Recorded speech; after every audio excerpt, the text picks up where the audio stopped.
Charles from GMAT Ninja here. Welcome to our video on how to approach critical reasoning on the executive assessment and the GMAT. Now, today we're going to talk about how to build a nice, consistent, strong approach to critical reasoning that's flexible and mostly agnostic to question type.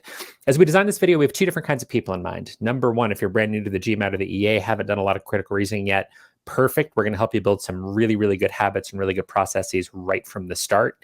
Now, if you've been slugging away at the GMAT or the EA for a while, you've been struggling, you don't like your results on critical reasoning, either they're erratic, a little bit inconsistent from day to day, or they're just not good enough on any day, you're in the right place as well. We're going to talk about what it is that causes errors for the most part. It might not be what you think. And again, we're going to give you a nice, clean, repeatable process. If you put that into practice really well, it's going to maximize what you're capable of on critical reasoning.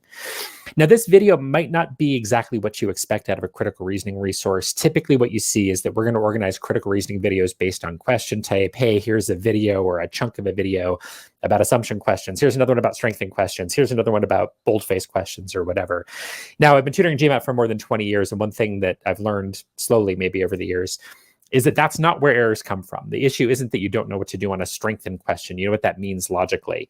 The issue isn't that you haven't learned enough logic. Maybe that helps a little bit here and there at the margin, but I'd say 85% of the errors we see our students make on critical reasoning come from misreading and misinterpreting things. So what we teach at GMAT Ninja is we like you to have a nice, clean, repeatable process that maximizes the accuracy of your reading. Now, you might not be a great reader if that's the case. Maybe there's a fundamental issue in there, but we meet students all the time who are better at reading comprehension than critical reasoning, or more broadly, they're pretty good readers and they don't always perform really well on critical reasoning. And really it comes down to those students tend to be looking in the wrong place. They're not focused on the right kinds of language. They're not thinking structurally. So in a moment, I'm going to go through a nice clean technique that I want you to employ every time you see a critical reasoning question on the EA or the GMAT. Before I do that, a little bit of an introduction to our series as a whole. So this is the first video in our critical reasoning series here on the GMAT Ninja YouTube channel. And the rest of the videos aren't necessarily going to be what you expect. Again, they're not going to be based on question type. It's going to be based on the most common kind of underlying errors that we see students make. So for example, we're going to talk about what happens when you paraphrase something into oblivion, when you're kind of jumping over words here and there. We're going to talk about when you're not doing a good enough job of thinking structurally. We're going to talk about what happens when you're pre-thinking, you're anticipating the answer, and that leads you to discard something that actually is the right answer because it's not what you expected. So those are the kinds of things we're going to get into. Knee-jerk eliminations because something wasn't what you expect or it feels out of scope to you, and how to avoid those sorts of errors that, again, that's where 85% of mistakes come from. It's not fundamental mistakes in logic or a lack of understanding about what the questions are. It's misreading, misinterpreting, and employing bad processes. All right, with all that in mind, very, very basic thing. This will not be the most exciting thing you're going to read today or watch in the video today. So 3 steps when you approach critical reasoning. And again, these are agnostic to question type. We try to create these in a way that it doesn't matter what question type you're looking at, partly because a lot of GMAT questions don't categorize neatly into question types. So step number 1, I want you to think structurally. So if you don't understand how the authors constructed their argument, you're going to be in real trouble here. So no matter what, job number 1 is to say, what's going on here in this paragraph? What's the heart of the passage?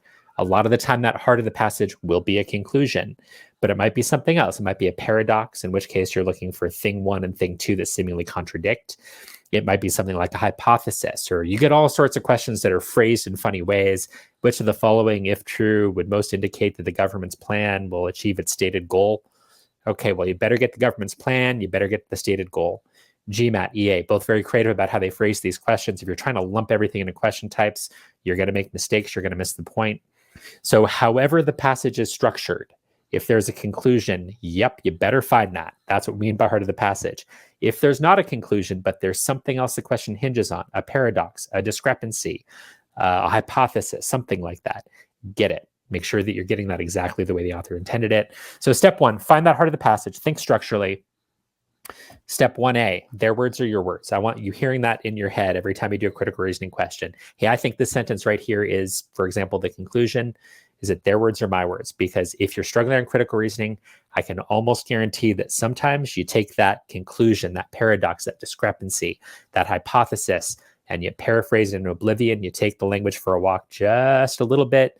You drop a modifier, you end up with something different. So we're going to talk about that more as we go through the examples today. Step 2, ask yourself, how'd the author get there? What's the support? So many passages, there's a conclusion, there's support for that conclusion. That's a nice clean structure. It's great. Here's the conclusion. Their words are my words. Here's the author's support. and then ask yourself again. Their words are my words. But it doesn't really matter what the question type is. No matter what that heart of the passage is, a hypothesis, the government's plan, a goal, a discrepancy, makes no difference at all. Ask yourself, what's the author's underlying reasoning? And then ask yourself, okay, do I really have their reasoning? Or did I take it for a walk and insert my own words there? So their words are my words.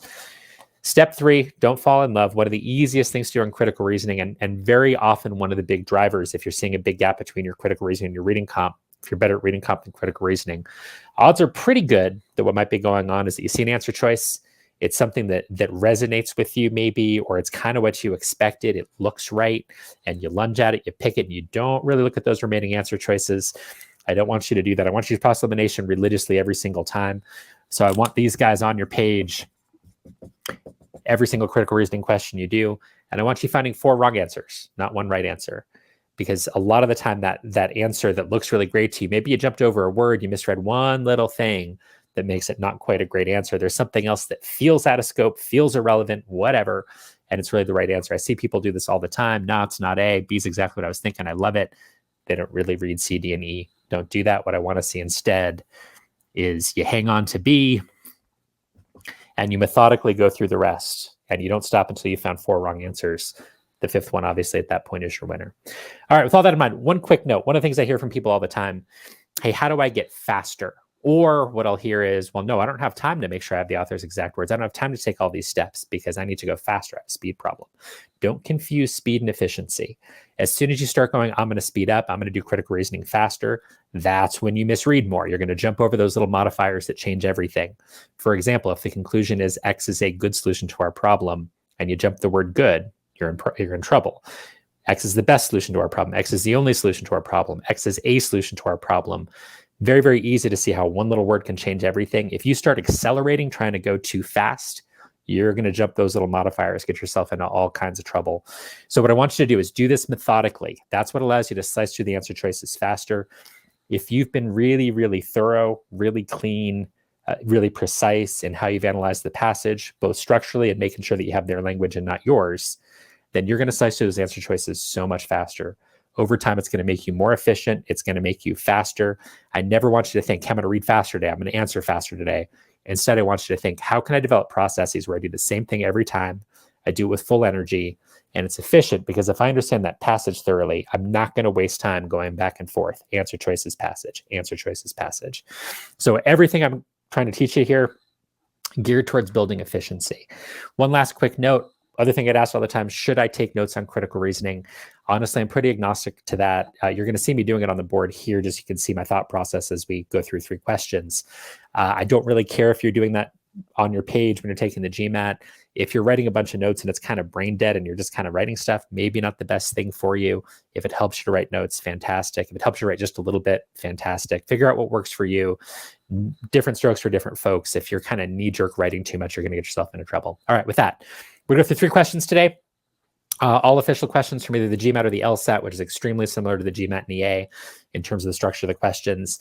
First couple are moderate in difficulty. The 3 questions are going to have different structures to them, and that's by design. We're going to do the same basic, overall, flexible process every single time and employ it on different question types. All right, with that, I'll give you a couple minutes to tackle this first one.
As always, if you need more time, feel free to hit that pause button.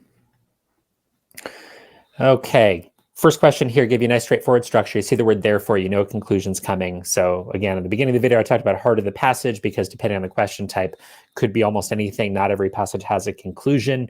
You don't want to go hallucinating conclusions. In this case, they gave it to us on a silver platter, sort of. A lot of the time what I see in this question is people kind of go, oh yeah, this is saying that consequences of surgical errors are terrible.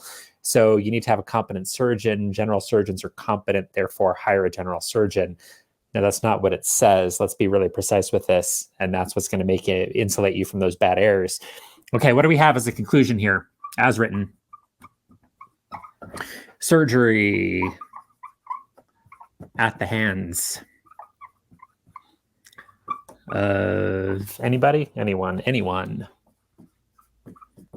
other than a general surgeon involves highly undesirable risks.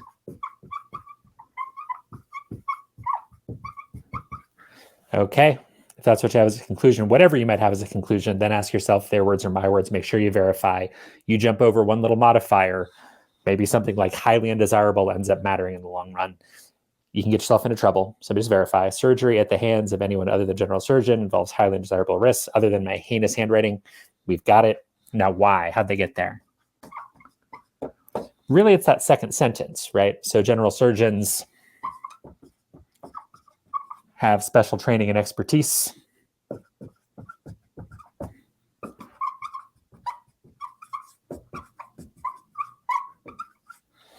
And that special training makes them highly competent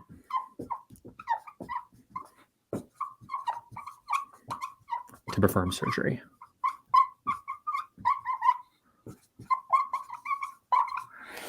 Great. Now, if you wanted to, I suppose you could add in that first sentence, no one would want to risk surgery unless it's performed by someone highly competent to perform surgery. Fairly obvious there, but this is really the heart of the author's argument. General surgeons have special training and expertise. Their words are my words. Let me make sure that's their words. That training expertise makes them highly competent to perform surgery. Their words are my words. Not highly competent, extremely competent. Does that little difference matter? Probably not here, but why not get in the habit of mind of being super precise? I didn't make that mistake on purpose. I just want to be really, really careful. If I change one little modifier, again, that's what can get you into trouble. And I can guarantee if you're struggling on critical reasoning, underperforming your reading skill, that's the type of thing that can get you into trouble, is probably driving at least a little piece of your mistakes. All right, so verifying one more time. General surgeons have special training and expertise that makes them extremely competent to perform surgery. That's the heart of the author's reasoning to support that conclusion, that surgery at the hands of anyone other than general surgeon involves highly undesirable risks. Now, the temptation here, you can read the question. The temptation would be to start anticipating the answer. I'm not a fan of doing that. The reason the argument is flawed because the argument fails to consider the possibility that. So what does that mean? I'm looking for something basically is going to undermine this conclusion. It's not going to come from outside, right? It's a possibility they fail to consider. Once you consider that, it should blow up this conclusion, right? And again, I'm not a big fan of pre-thinking here, because what if you spend a whole bunch of your time and energy thinking of something and then it's not one of your answer choices? Big old waste of time. Even worse, what if you anticipate something, there's something that looks close, you try to shoehorn it in, you cross out the right answer. So not a big fan of trying to anticipate here. My job on this first pass is just to understand what's the heart of the passage. Here it is a conclusion. That's the exact conclusion. How'd the author get there? This is their exact reasoning. Okay, great. Now, which of these is something that once we consider it in the context of the passage makes this conclusion not so good? A, there are general surgeons who are incompetent. Well, when you think about that, if general surgeons are incompetent, does that change the idea that surgery at the hands of anyone other than a general surgeon is a problem? This isn't saying that the conclusion isn't general surgeons are always great. General surgeons never make mistakes. Not what it says at all. This conclusion is all about everybody else, right? It's not even saying hire a general surgeon. It's saying surgery at the hands of anyone other than a general surgeon has risks. Well, whether or not general surgeons are great or whether they're sometimes incompetent has nothing to do with that conclusion. So we need to undermine this conclusion that everybody else stinks. Whether or not a few general surgeons are bad doesn't blow that up. So A is out. And that's super, super subtle. Really, really easy to miss that. So heart of that passage, that conclusion is all about everybody else. B, general surgeons are not the only doctors competent to perform surgery. Yeah, if that's the case, this gets weakened in a big old hurry, right? So I'm going to hang on to B. C, the competence of the doctor performing surgery does not guarantee a successful outcome. That sounds important in real life, but again, has nothing to do with this because we're not talking about successful outcomes exactly. We're talking about undesirable risks, consequences of surgical errors. So successful outcomes in general, I'm not sure that that has anything to do with it. Competence of the doctor doesn't guarantee it. Well, that's fine, but that has nothing to do with whether everybody else, other than a general surgeon, would involve highly undesirable risks. We can get rid of C. D, risk is not the only factor in deciding whether to have surgery. Totally irrelevant here. We're not talking about that decision ultimately to have surgery. This is limited very, very narrowly to the risks of surgery, highly undesirable risks that come from hiring somebody other than a general surgeon. So maybe there's other reasons why you might consider surgery other than risk, but that's not going to do anything to weaken this idea that hiring a non-general surgeon is going to involve risks. D is out. And E, factors in addition to competence are relevant when choosing a doctor.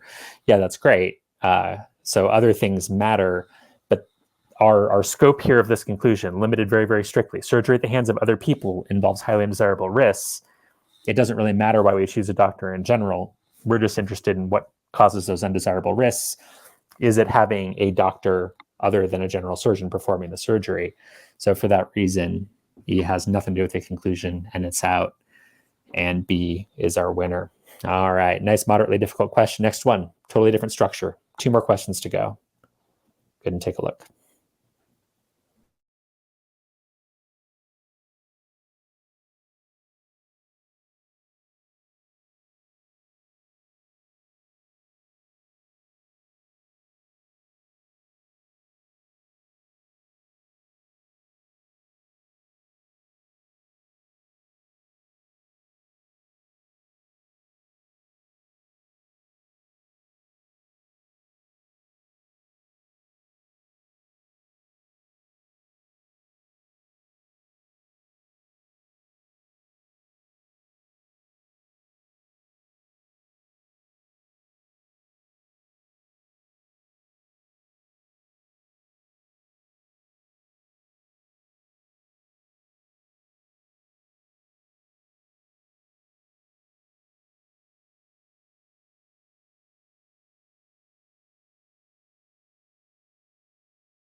All right, if you need more time, hit that pause button as always. Okay, so the big reason I chose this question, so in the beginning I talked about how I want you to have a nice, clean, flexible process. Doesn't really matter what the question type is. What you do every time should be the same, should maximize the precision with which you read, minimize the chances that you misread something, misinterpret something. And here we have a question, doesn't fit neatly into a question type box, right? So this is a justification for the attribution question. Is it a discrepancy question? Maybe, kinda. Who cares? Figure out the author's logical structure, ask their words or my words, go from there. And when I talk about structure, I'm not just talking about, well, sentence 1 says this, sentence 2 says that. I'm saying, okay, how might I think about how the author's constructed this? Do we have a conclusion and support for it in some order? That's what we had in the last one. Here, that's not quite it, right? We do have something, I guess you could, I wouldn't call it a conclusion exactly. I guess you could, right? We're providing the strongest justification for the attribution of the increase. in soybean prices to the weather phenomenon. That's kind of that last sentence. I guess you'd call that the conclusion. The problem is there's really no support for it here. I'm just going to give it a number 1 for now and say the weather phenomenon is probably responsible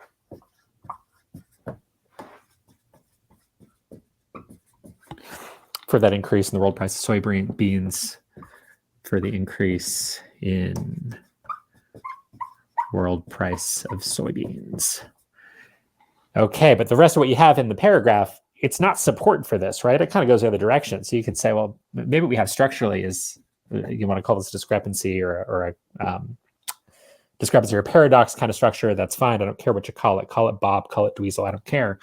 But really what we have is kind of this contrast. Thing 1, that's the conclusion that we're going to go and try to reinforce. And what is that contrasting with? But what's going on? Well, worldwide production of soybeans was not affected. So soy production not adversely affected.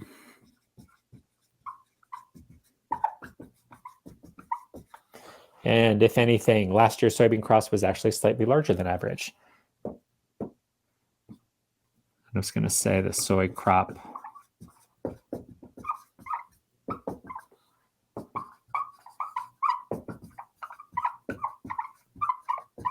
Okay, so here's our contrast. The weather phenomenon, so these weather patterns that disrupted harvests in many of the world's important agricultural areas, this weather phenomenon is probably responsible for the increase in the world price of soy, but soy production was not adversely affected by the weather phenomenon, and the soybean crop was actually slightly larger than average. All the rest there is kind of background, maybe very important background. So we know that soybeans are an important source of protein for people and livestock alike.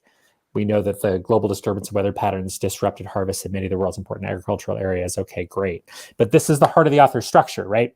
This is the structure. We have kind of all of this stuff that goes against what ultimately is the thing we're trying to reinforce. So we're going to go try to provide support for this, but everything else the author said actually kind of goes against it. All right. So given all that, let's look through these. A, last year's harvest of anchovies, which provide an important protein source for livestock, was disrupted. Okay, so let's think through that a little bit. The really obvious thing to do here that would be a problem is to say, well, hey, I went through the passage, made sure it was their words, and they didn't say anything about anchovies. It's about soy. And wow, hold on a second. Let's think through it. Instead of just going, anchovies aren't in scope, let's cross it out. Let's think through it. So if this is the case, so if the harvest of anchovies was disrupted, so it's an important source of protein for livestock, it was affected, well, that means there's less protein sources for livestock out there on the market. So what's going to happen? You need to find, there's going to be more demand for substitutes. So is that a reason why soybean prices might have risen? Sure. So somebody's got to go find livestock protein for livestock, don't have enough anchovies, so let's get them some soy instead. Reasonable explanation for why prices would rise? Yeah, you bet. Hang on to A. Now, again, the mistake a lot of people make here, maybe they do figure out that A is good, circle it, race on ahead. Problem, take a moment. If you're clear about all this, it's not going to take us that long to go through these last four. Make sure you verify. Maybe I made a mistake. Maybe I misread. Let's take our time. Let's go through these. Make sure we're being systematic every single time. B, most countries that produce soybeans for export had above average harvests of a number of food crops other than soybeans.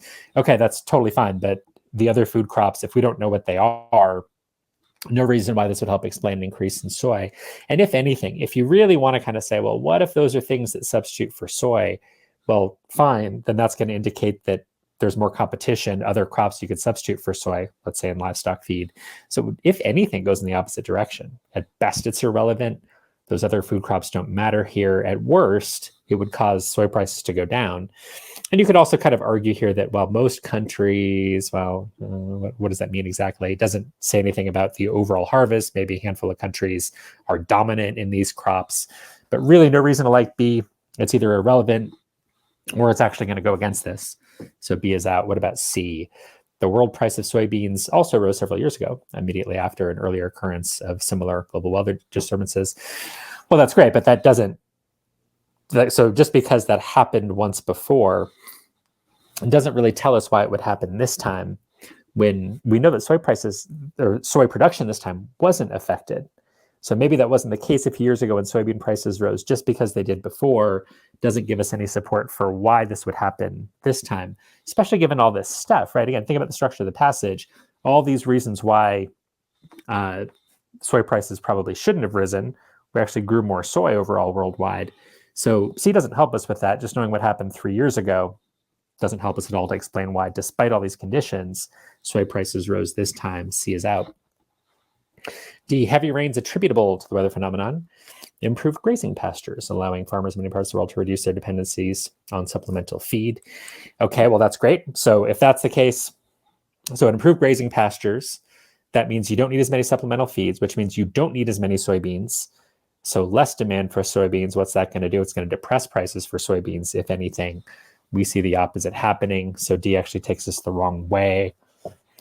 And again, you could argue that maybe it's irrelevant because we don't know exactly what that supplemental feed is. The implication is pretty strong in the passage that soybeans is important for livestock. So in all likelihood, this goes in the opposite direction. You want to argue it's not terribly relevant, that's fine. Doesn't make any difference. Either way, it's not going to reinforce this at all or help us explain it. E, prior to last year, soybean prices had been falling for several years. Well, that's not going to help us understand why they rose this time, despite the fact that soy yields rose during the weather phenomenon. So E is out. And I hope you like A. All right, we're going to give you one more. Yet another structure to the passage. And once again, we're going to go through basically the same steps no matter what. Just going to feel a little bit different on this next one. Go ahead and take a minute.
All right, this is a tough one. If you need more time, hit that pause button. Okay, I warmed you guys up gently with those first two relatively gently, nice mid-level questions. This one's pretty vicious, nice official question, gives people a ton of trouble. Now, the reason I picked it, partly, again, what does question type do for it? If you want to stick a label on this and say, well, really, it's an inference question, that doesn't do you any good. How does that help you? It doesn't. All you really can do, fight your way through it as best you can, try to find structure. If there isn't any structure, please don't hallucinate it. Really, really tough passage, in my opinion. And a little bit of an unconventional question, which you see all the time, which is why we kind of steer people away from trying to model their processes based on question type. Considerations given best serve as part of an argument that, what does that even mean? What label do you stick on that? Oh, it's a considerations question. What? I guess it's an inference question or kind of a what must be true, but it doesn't say that either. So just take the question as given. It is what it is, right? So really it's asking us, hey, all this stuff, these considerations given, this passage supports which of the following. That's really it. It's all you can do. Now, again, I talk about structure all the time. Think about the author's structure here. Don't hallucinate conclusions. It's really, really easy to do that and say, oh, the conclusion here is the director's claim that the production of La Finestra is as similar to the original as possible in modern theater. Well, nothing else really supports that. This is really just kind of a bunch of facts that are related to each other, but I don't see any structure here at all. And if that's the case, fine, accept it for what it is. Now, in the interest of time, I wrote this up on the board while you guys were battling your way through the question. Director's claim. So all I'm really doing is taking some notes here so that we have something to talk about. I've got something to point to on the board. We've got the director's claim here that production of La Finestra is as similar to the original as possible in modern theater. And then the one thing I find kind of noteworthy here that I want to make sure I have my head around is we've got a bunch of dates. Is that going to be a big deal? Are we being asked to memorize dates? No, I'm not saying that that's a thing on the GMAT. It's just, you got all these things that feel a little disconnected to me. That's something I can anchor myself to and go, okay, why? What's the author's thinking here? How do these things fit together? Gives me a chance to get my head around it enough to go do something useful with the answer choices. So what do you know about La Finestra and this performance of it? We know La Finestra was written in Italy in the 18th century, but the actor gave a performance reminiscent of a 20th century dude from the United States, Groucho Marx, guy who famously said, outside of a dog, a book is a man's best friend. Inside a dog, it's too dark to read. Love that. All right. Marx's style was very much in the comic acting tradition begun in 16th century Italy. So another date here, 16th century back in Italy. So what do we know? The director's saying, hey, this is as true to the original as we can possibly do in a modern theater. Now, this is an old play. It was written in the 18th century in Italy. The actor looks like this American dude from the 20th century, from 2 centuries later. But hey, that guy, that Marx guy from the 20th century, actually was very much rooted in the comic traditions of 16th century Italy. So Marx, Groucho Marx, his style rooted in the 16th century Italian tradition. La Finestra was written 2 centuries later. This actor comes along in the modern performance, gives something that's reminiscent of this guy in the 20th century. But that kind of makes sense, right? So this 20th century guy that the actor in La Finestra seems like, Groucho Marx, based his style on a tradition from the 16th century. Okay, so this is starting to stitch together. Do I understand what the author's point is? No. Do I have any idea what the answer is about to be? Not a clue. But I've got my head around something here that the director's saying, this is faithful to the original as you can get. Yep, this actor looks a lot like this 20th century guy, but that's okay because that 20th century guy, Groucho Marx, based his comic acting tradition on something from the 16th century in Italy. This play was written in the 18th century in Italy. All right, that kind of makes some sense. So again, not doing any pre-thinking here. It's not going to help you a whole lot. Let's see which of these we can get rid of. Answer choice A. Is this something that the argument supports or an argument that would be reasonable based on all this? Modern audience would find it hard to tolerate certain characteristics of a historically accurate performance of an 18th century play. Nothing here at all about whether modern audiences tolerate this, love it, hate it, nothing like that at all. So we can get rid of A. So way out in left field. B, Groucho Marx once performed the part of the character Harlequin in La Finestra. So that was the character at issue here, Harlequin the Clown, where the modern actor gave a performance reminiscent of Groucho Marx, but we don't know that Marx actually played that role. It might have been reminiscent of his style, but it doesn't say. So again, that precision with language. The actor who plays Harlequin the Clown gives a performance very reminiscent of the 20th century American comedian Groucho Marx. Does not say gives a performance very reminiscent of Groucho Marx's performance in La Finestra. Doesn't say that, just reminiscent of the actor in general. So really no reason why we would think that B is true based on the passage. What about C? In the United States, the training of actors in the 20th century is based on principles that do not differ radically from those that underlay the training of actors in 18th century Italy. Way too general, right? So again, notice that language. It's really easy to paraphrase this into oblivion. The training of actors in general, the way it's phrased, and we don't know anything about the training of actors in general. We know that there's this one 20th century American actor, Groucho Marx, whose comic style was very much within the comic acting tradition that begun in 16th century Italy.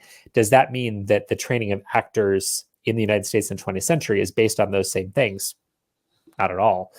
Based on 16th century, 18th century Italy, we have no idea. We just know what this one guy did. That's it. We don't know about the training of actors in general. So can't really say anything to support C. What about D? The performance of the actor who plays Harlequin in La Finestra does not serve as evidence against the director's claim. Man, that is such a boring answer choice. It's really tempting to just kind of move on from it because it doesn't seem to be saying much of anything. So the actor's performance doesn't serve as evidence against the director's claim. Well, it's director's claim. Production is as similar to the original as possible in the modern theater. Well, this actor resembles Groucho Marx, who is a modern guy, 20th century guy. But because Marx's style was rooted in a tradition that began in 16th century Italy, yeah, that actor's performance doesn't go against the director's claim. So that actor maybe looks just like somebody or enough like somebody who might have performed this play in the 18th century. So, all right, you can hang on to D, I guess. Certainly not inspiring. And you're going to see that a lot. Answer choices you don't love that end up being all right. What about E? The director of La Finestra must have advised the actor who plays Harlequin to model his performance on the comic performances of Groucho Marx. We don't know that the director made this actor do it. The actor did it. Maybe that's just something the actor does, happens to give performances reminiscent of Groucho Marx, have no idea why or how that actor got there. So E is out. And we are left with D, which is a totally uninspiring right answer, but you're going to see that quite a bit on the GMAT. All right. Congratulations on making it through all of this. So if you struggled with any of this stuff, no shame at all in this last one. Really, really tough question. And if you struggled in general and you feel like, whoa, I'm struggling to get this whole process down, I'm struggling to be precise with my reading, stick with us. Bunch more videos coming up from Dana, Harry, and Branson, all of whom are younger and better looking than I am. And they'll walk you through things that we see students do all the time. We see people do on GMAT Club all the time. So if you enjoyed this video, even if you didn't enjoy this video, but we're hitting on things that you need some help with, stick with us, watch some of the videos that are upcoming. Thank you everybody for watching and have fun studying.